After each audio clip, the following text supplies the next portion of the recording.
The challenges are probably similar to anyone who's trying to break into a gender dominated area. And I sort of liken it to men trying to break into the field of nursing because I was a nurse for 20 years. And when I was a nurse, to see a male nurse was very rare, right? And so I think some of the biggest challenges initially were, and still to this day, I think being accepted, although that's gotten a little bit easier and better over time. But other little things, like for instance, the uniforms that we wear and the gear that we wear. I don't know if the general public realizes that us female umpires are wearing male gear. Everything from our shoes to our pants to our jersey to the chest protector, it was designed for a man. And so, my feet have been hurting for 7 years because I'm wearing shoes that are men's shoes, right? I think a lot of people don't realize is how much work that a female official has to put in to be that good. And I believe truly that we probably put in at least triple the work of our peers, because I know when I walk on a ball field, I don't want to make those mistakes and have somebody point at me and say, see, that's why we don't have female umpires, right? I'm not a gentleman, and I go ahead and make a comment. Well, I'm not a gentleman. And I mean, we would get attacked. I mean, we would just be annihilated in these Facebook group threads, that this is a brotherhood, this is a fraternity. Why don't you look it up in the Webster's dictionary and see what the true definition of fraternity is? And, I mean, it's just insane. And we never gave up. And so every time we would see something like that, me and these few other female umpires would constantly, and we would do it professionally, respectfully, but we would not back down. I'm not a gentleman. I'm not a brother. Please, would you edit your post? You can call us crew members. You can call us peers. You can call us friend. We're not a gentleman. And that pendulum has really finally really started to shift to the point now that I think it's pretty rare. And now, season 2, episode 27, letter W, WOMAN, woman. Join hosts Dana Pappas and Nate Acosta with special guest Kelly Dine on the From A to Zebra podcast. Welcome back to the From A to Zebra podcast. I'm Dana Pappas, back with my co-host Nate Acosta for this week's episode of the show. On this episode, we are visiting with a guest who has had an exciting season that we can't wait to hear about, and we are going to talk about the letter W and women in officiating. This is the first in a two-part series featuring women in officiating, and we are excited to bring this content to our listeners. Today's guest is Kelly Elliott Dine. Kelly currently works as a Division I baseball umpire in multiple conferences, as well as Division II, Division III, NAIA, and the MLB Draft League. She is the only female umpire to officiate in the MLB Draft League, the NCAA Big Ten, the MAC, and the Horizon League conferences, and the Midwest Prospect League. She's also the first woman to work in both the Atlantic League and the Frontier League in the same year. And there's more. And Kelly also had the honor of working as the plate umpire and crew chief for the 2019 Little League Baseball World Series Championship game in Williamsport, Pennsylvania. She was only the second woman to umpire behind the plate in the Little League World Series Championship game.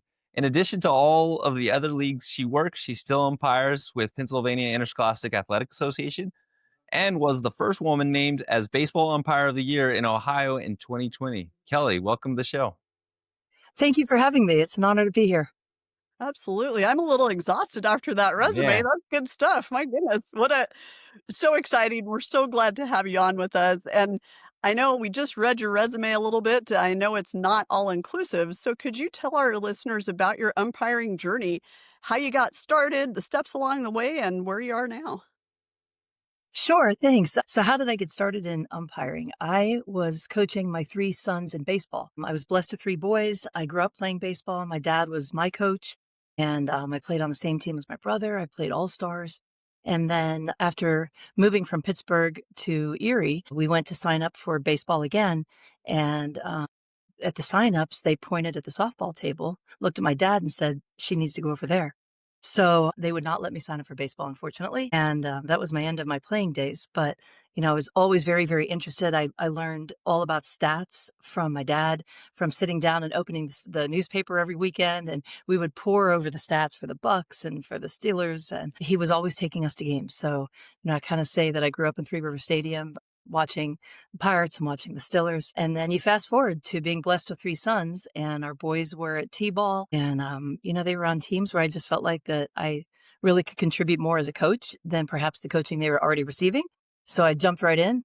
I told my late husband that I'm going to be coaching baseball, and I did. So I coached for about 10 years, and we only lived about 5 houses from the ballpark. And so it was a Saturday afternoon, a gorgeous day.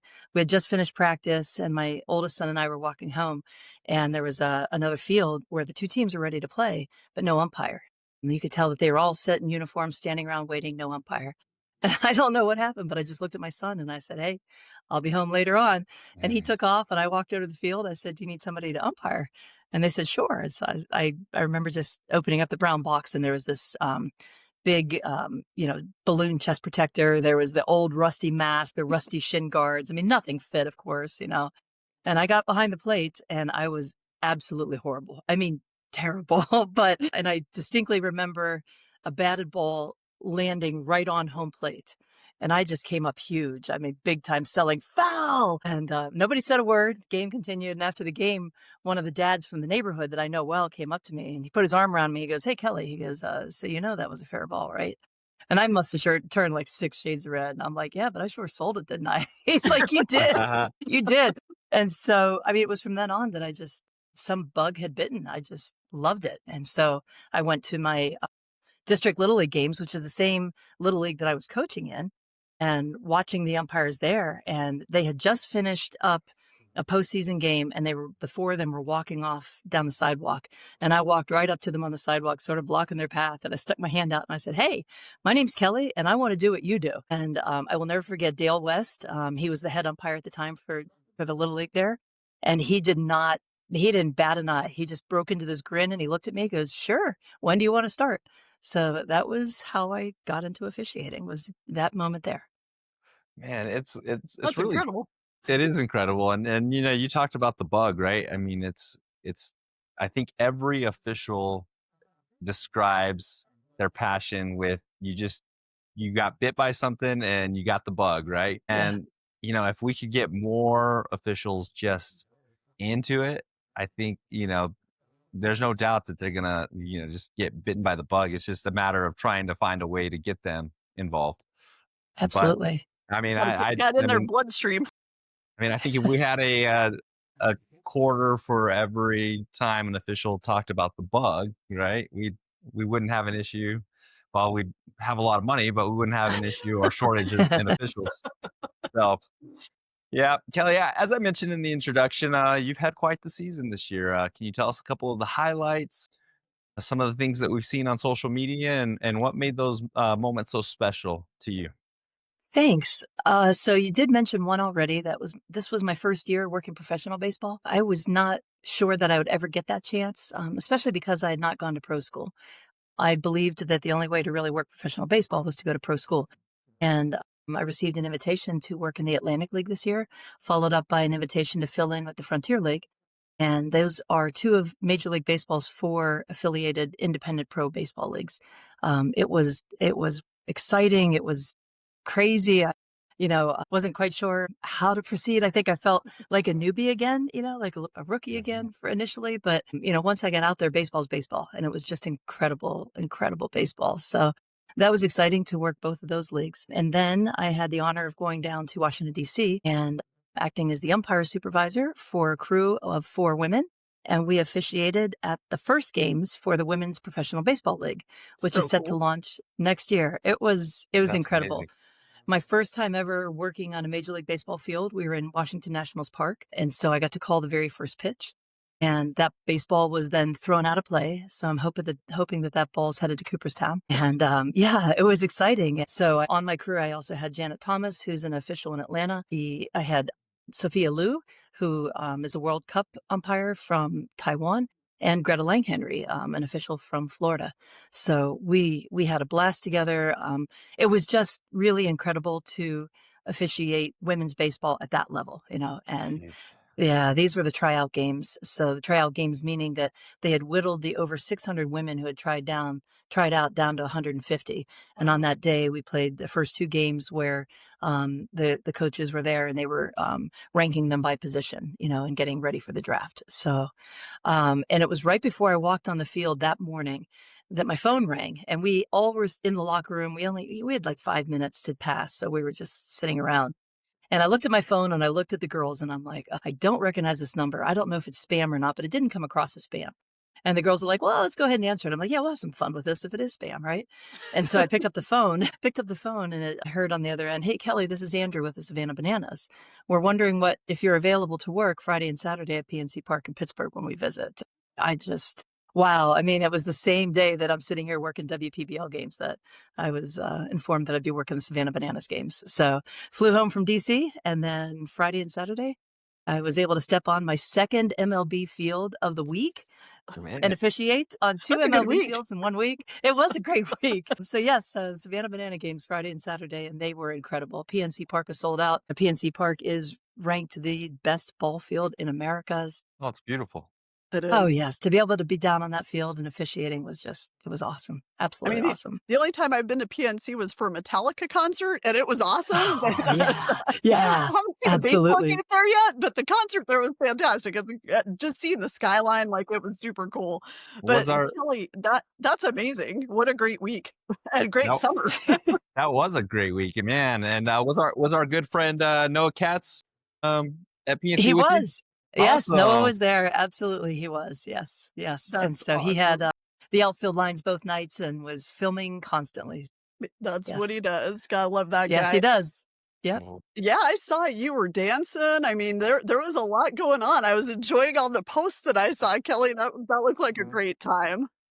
It was a blast. I was actually a little apprehensive going into it because, being a military veteran and then being an official, we're taught a certain way to do things, right? Right. And that idea, that concept of officiating and dancing at the same time. I mean, and so from Friday night to Saturday night, especially walking on Friday night after just the first, few minutes, I'm like, oh, I love this.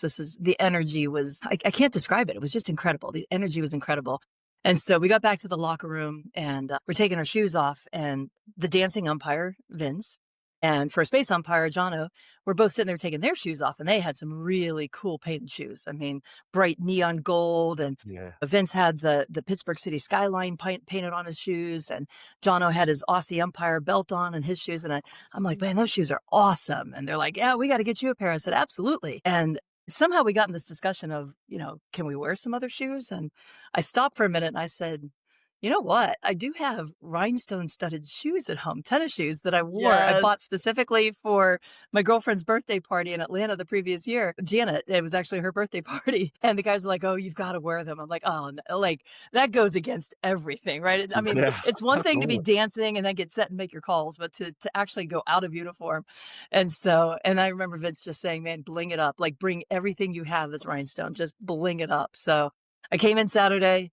I had both pairs of shoes in my bag just in case I wasn't feeling it. I pulled them out. The guys are like, oh my gosh, you got to wear them. You got to wear them.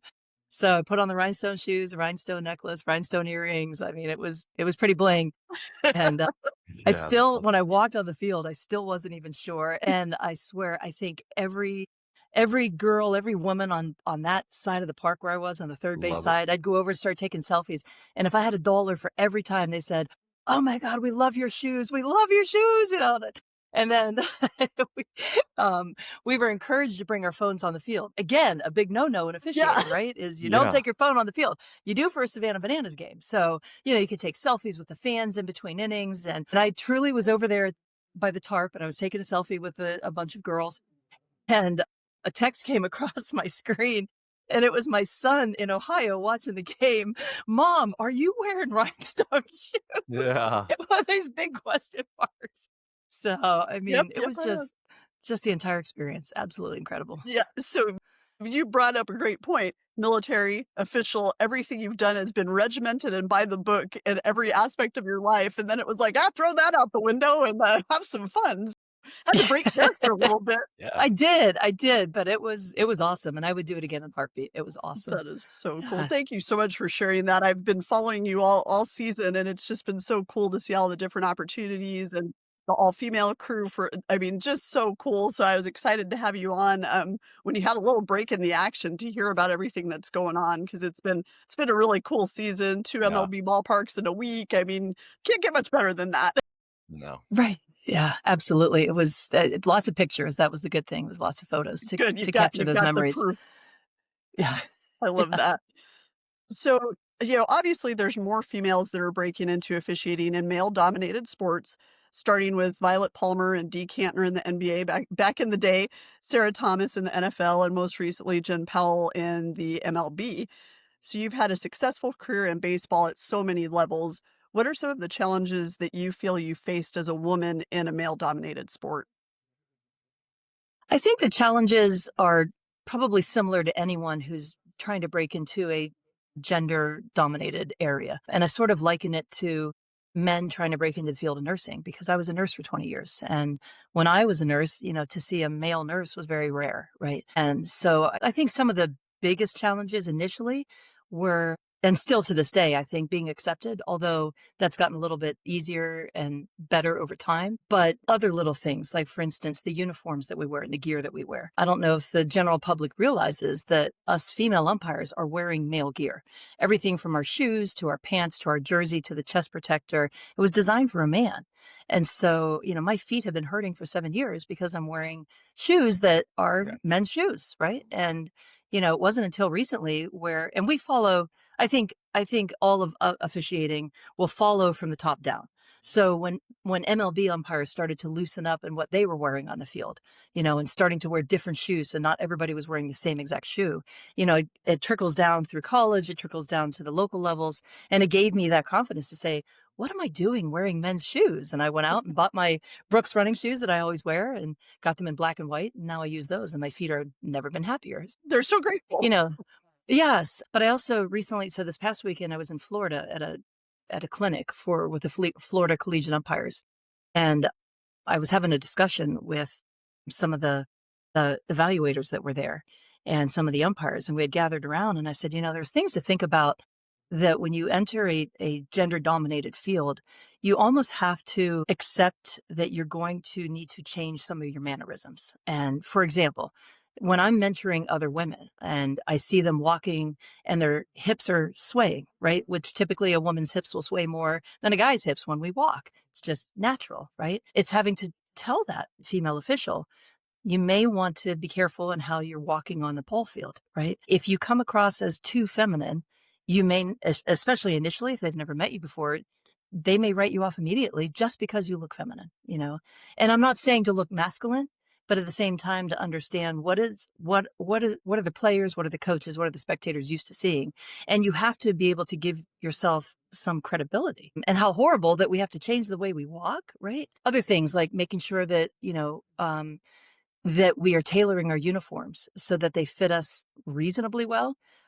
Again, the general public and male officials don't even think about the cost that we put into our uniforms because now we get them home. We have to go to the seamstress. Not only are they hemming them, they're taking the zipper out. They're lowering they're bringing up the crotch because the crotch is too long. The sleeves are being brought up and tightened. So we pay at least double, if not triple, of every male official out there for the uniforms we wear just to kind of look good on a ball field. That's always been an issue as well. And the Just some uniforms, of that the, goes right into the credibility, where if you don't have a it does. uniform that's tailored, then you aren't Yes. taking it seriously. So you have to take something made for a man that's gonna be boxy, that doesn't have a taper, that doesn't have hips, all of the things that, male clothes are, and then you have to make them look so that you present as a credible umpire instead of wearing something that just looks lousy and baggy and not for you. Absolutely. Right. That's something that, not like you said, not everybody's thinking about that extra expense and those steps just to look presentable. Well, Yeah. and I was extremely proud of Jen when she came out. I mean, so let's go back to, Sarah's first NFL game, right? Mhm. She had her hair up in a bun under her cap, and I think she was trying to fit in, and unfortunately, I mean, as a male, I don't think that should be necessary, right? I think that Right. that official should, if they wanna have their hair down, they should have their Mhm. hair down.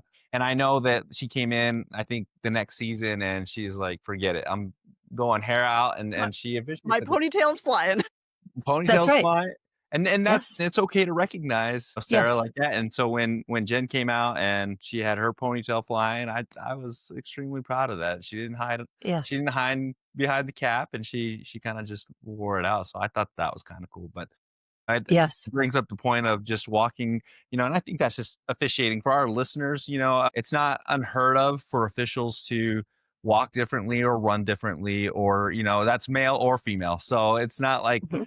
that, women are doing this just so that they fit in. It's an officiating thing. We look a Mhm. certain way, and that's male or female, and so I That's We true. do. appreciated We I do. appreciated you. Yep, I appreciated you bringing that up, because it's not just because she's a female. It's, part of it, yes, but it's, hey, let's look like She's an officials. official.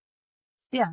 And Yeah, and I do say part of it is, yes, again, because, and I know we picked that up from the military, so I know exactly what you're talking about, Nate. Like in the military, it doesn't matter male or female. If you were, marching in formation, or if you're in formation and you're marching and, you're out of step, or your hips are swaying, or whatever it might be, I mean, you're gonna get yelled at no matter who you are, right? yeah, But again, like I think of just the mannerisms, typical mannerisms of a female versus typical mannerisms of a male, even in the way they approach each other, the way they speak to one another.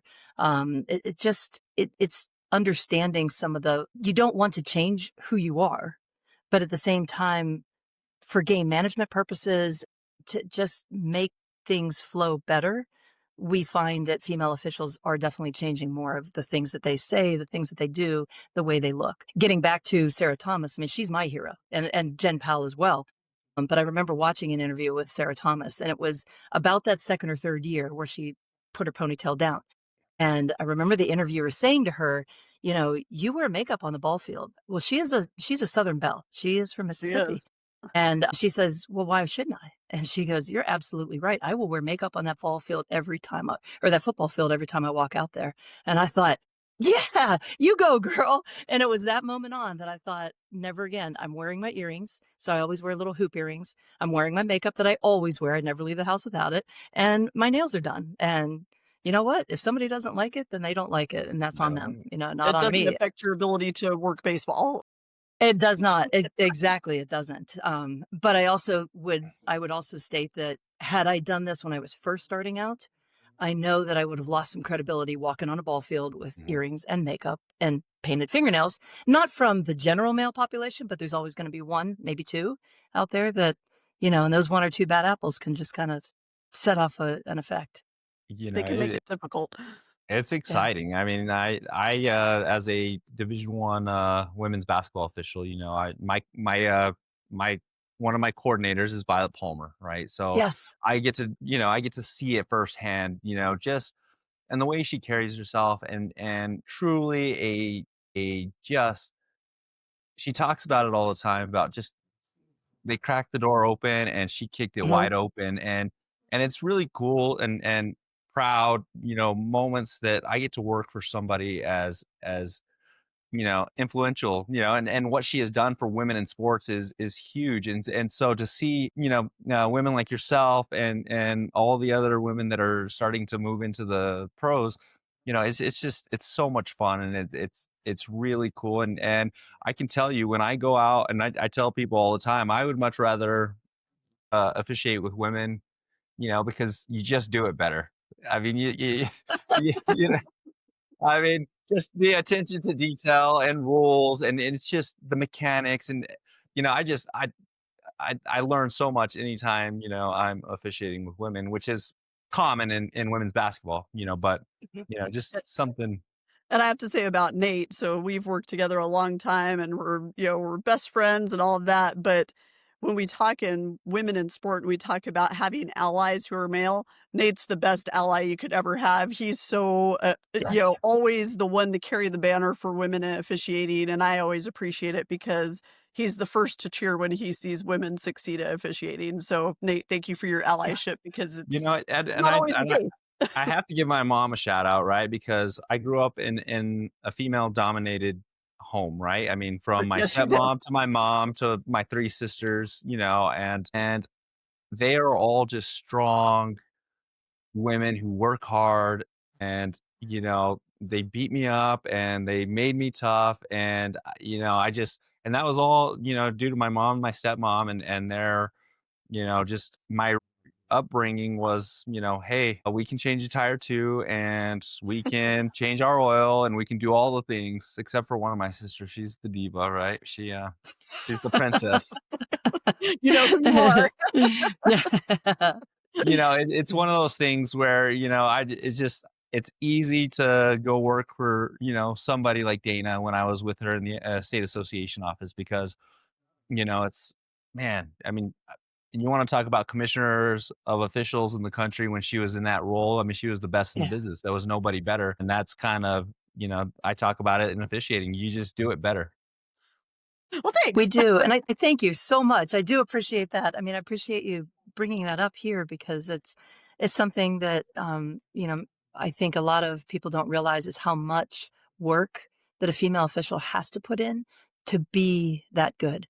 And I believe truly that we probably put in at least triple the work of our peers because I know when I walk on a ball field, I don't want to make those mistakes and have somebody point at me and say, see, that's why we don't have female umpires, right? And so Jen Powell, Sarah Thomas, I mean, the work that they had to put in to break through those barriers. And it's a little infuriating when you hear comments typically from men, but from women too. They're Oh, like, yeah. oh, that's, she's there because she's a woman, or that was a DEI hire, really? If you had any clue how much work, how much extra work that we put in just to claw our way to be seen as an equal, when we may already be an equal as far as our skills and our talent and our rules knowledge, but to be viewed as one, putting in triple the amount of work to do that, so Man, it's people like Jen and Sarah Thomas that have just, like you said, and Violet, I mean, kicking that door wide open for all of us. and Yeah. that hits home. I always feel like there is a constant process of proving yourself, and it takes a long time. I mean, half the time when I was first in the business, everybody thought I was someone's secretary because I was young, I was female, and it was just there was 0 respect. It was just like, "Who does she think she is?" And then once they saw like, "Oh, wait, maybe she does know what she's doing," you have to earn that respect just like anybody does. Respect is earned. I understand that fully. But there is a process where even when you think you've reached that pinnacle, you're still continually having to prove yourself, and it's challenging, but I think it gives you some mental toughness, and the people who are successful definitely have that and are good role models. I mean, Kelly, I've been able to follow your career for a number of years now, and it's just every time I see that you've done something else, I'm like, yeah, I mean, it's a Yeah. win for all of us, and it's just, I mean, we're riding your coattails a little bit, and I'm okay with that because you're carrying the banner really well for not only women in the industry, but just for the industry in general. So you're an ambassador whether you realize you're being one or not. And Thank you. you said something that this is to our listeners that aren't officials, right?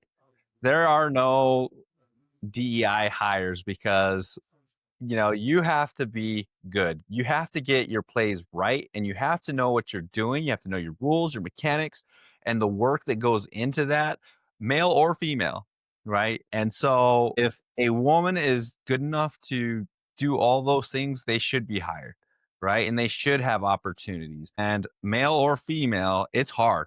What we do is extremely hard. And so if anyone ever says that, oh, well, you know what? We hired Kelly because we needed a female in Major League Baseball, or then if that were the case, I mean, you're gonna set up a lot of women for failure, right? If that were the case, and so for our listeners that aren't officials, I mean, Kelly's earned every Everything. opportunity that she's been given because she gets her plays right. Thank you. I like to think So I do. I think you yeah, I I mean, I'll you see got what to be replay good. says, but Yeah.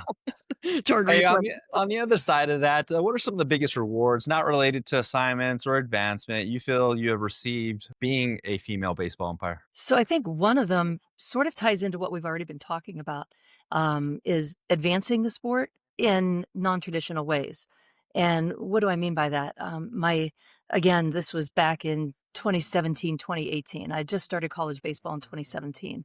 I actually worked my first college baseball game 3 weeks before my first varsity high school baseball game because my assigners wouldn't give me a chance to work baseball. They wanted me to stay with softball. And, they had enough baseball umpires. We don't need a woman out there working. And I'm not saying that's all assigners, but the couple that I was dealing with at that time. But Facebook groups, that's how I met Jana Thomas, was finding out that there's another female baseball umpire out there. Oh my gosh. So we're in these Facebook groups, and then slowly we start to meet and recognize a few other female baseball umpires, but there weren't many of us. And I can say that like back in 2017, 2018, 2019, we'd be in the Facebook groups, and maybe it's a very large group, and somebody puts a post on there, and they start the post with gentlemen, you know? And so I'm like, okay, I'm not a gentleman. And I go ahead and make a comment. Well, I'm not a gentleman. And I mean, we would get attacked. I mean, we would just be annihilated in these Facebook group threads, that this is a brotherhood, this is a fraternity. Why don't you look it up in the Webster's dictionary and see what the true definition of fraternity is? And, Oh my goodness. I mean, it's just insane. And we never gave up. And so every time we would see something like that, me and these few other female umpires would constantly, and we would do it professionally, respectfully, but we would not back down. I'm not a gentleman. I'm not a brother. Please would you edit your post? You can call us crew members. You can call us peers. You can call us friend. We're not a gentleman. And that pendulum has really finally really started to That's shift awesome. to the point now that I think it's pretty rare on these Facebook groups that we participate in that we see anybody refer to it as brother or gentleman.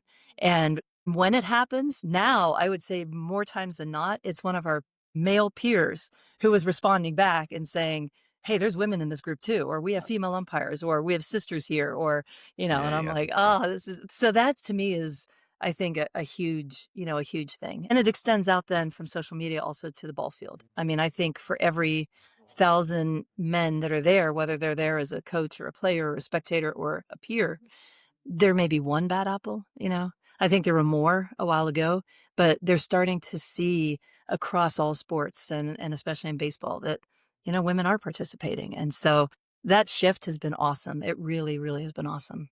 And other than advancements, I think just me personally, being a baseball umpire is giving me even more confidence to be able to handle any situation. So I've had personal situations in my life that were very troublesome and trying. And I think being an umpire has really helped me handle those and become a better professional in my workplace, my regular workplace. So, Kelly, when you were speaking, I was kind of laughing because my parents gave me the name Dana, which is unisex. So, if I had $1 for every email I get that says Mr. Pappas or Dear Sir, and I'm kind of passive aggressive. So, when I respond back, I'll just throw a Mrs. in front of my signature line. Some of them pick up on it, some of them don't. When I started at the NFHS, I started putting Marie, which is my middle name, in my signature line because I'm like, people can't possibly think Dana Marie's gonna be a guy. No, they do. Oh, they do. But when Nate and I were at the New Mexico office, there was an official who I had not yet met. He was a wrestling official. And if he's listening, he's going to laugh because he knows who he is. We had only communicated ever by email. So we get to our pre-tournament wrestling officials meeting and we're sitting around this table and he's talking to me like I'm not Dana. And I'm asking him for some paperwork. He goes, well, I sent it to Dana. And I'm like, okay. And then he did it like 2 or 3 more times. And the other officials were cracking up because they I'm know. sitting here. This is I'm Like, embarrassed for him, yes. and because I've heard this story many times, and I'm like, All the other officials start cracking up, and then there's a guy who's since passed away, which we miss him terribly. He finally looks at him, and he goes, "That's Dana," and he points at me, and the official turned every shade of red possible, and I was just so glad somebody else said it, because I was just gonna string it along for as long as I could, but there was that assumption of, well, this person works with officials, so it's gotta be a guy, and I'm like, "Oh, for God's sakes, like, what year are we in?" But, Yeah.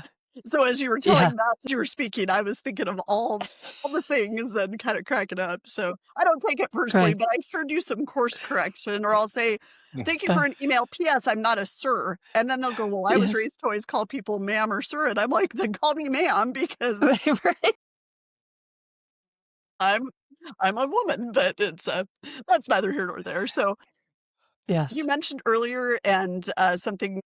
You're a U.S. Navy veteran, and first of all, thank you for your service to our country and Oh, helping us have the freedoms that we all have. One of the joys of thank you. my life is I'm able to serve on the board of directors for Battlefields to Ballfields, which is a Yeah. 501(c)(3) that provides scholarships for active military members and retired military to get started in officiating, with the belief that military personnel have the characteristics necessary to become great officials. So, in your opinion, having walked a mile in those boots and shoes and even rhinestone shoes, what are some of the qualities that you think officials and military members share?